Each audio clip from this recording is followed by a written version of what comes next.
I'm going to share a few tips on how to maximize the feedback functionality of Google Docs. On our previous video, we used a piece of primary text in our lesson. We're going to use the same piece of primary text here to demonstrate. What I would get students to do so that I could make comments on their work initially is to use suggestion mode, okay, which is up here.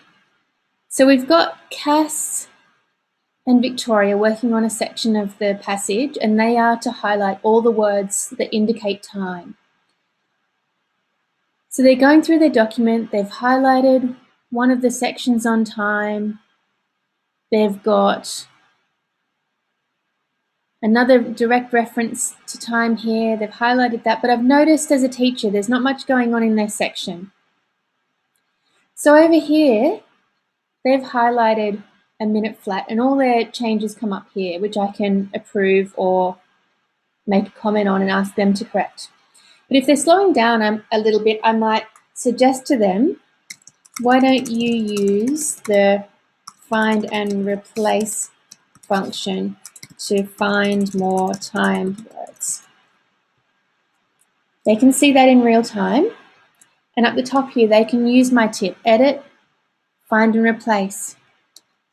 And they can type in all the words that have, all the sentences that have time in it, or all the words that start with time, like timely. Okay, so that's one thing I can do. If they make a mistake, likewise, I can put in a suggestion here. And here I can also refer them to the support document, which is here. And that takes us to a little list of tips about how to express time and also some additional web resources. It'll take you off the document, but it'll give you a list of time connectives there. So there's all these sorts of ways to build in support, and the feedback function helps you direct students back to that. Other students can look at Cass and Victoria's work. If someone's finished and I've got to find something for them to do, and B, sort of help them learn a little bit more about what someone else is doing, I can get another student to make suggestions as well. So even stuff like clockwise, it's got the word clock in it. So they can suggest a highlight, and that couple who are working, Cass and Victoria, can approve it or disapprove it.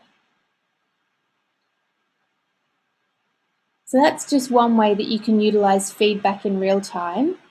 You can approve them on the spot, or if it's something you want to really take the time and look at later, you can insert some comments. So insert comment here. There's a little comment, and the student can review that later.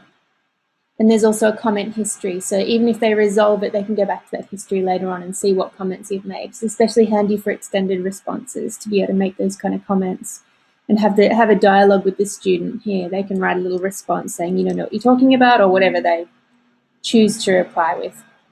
So they're just a few ways that you can use the functionality of Google Docs to give instant feedback or feedback later on.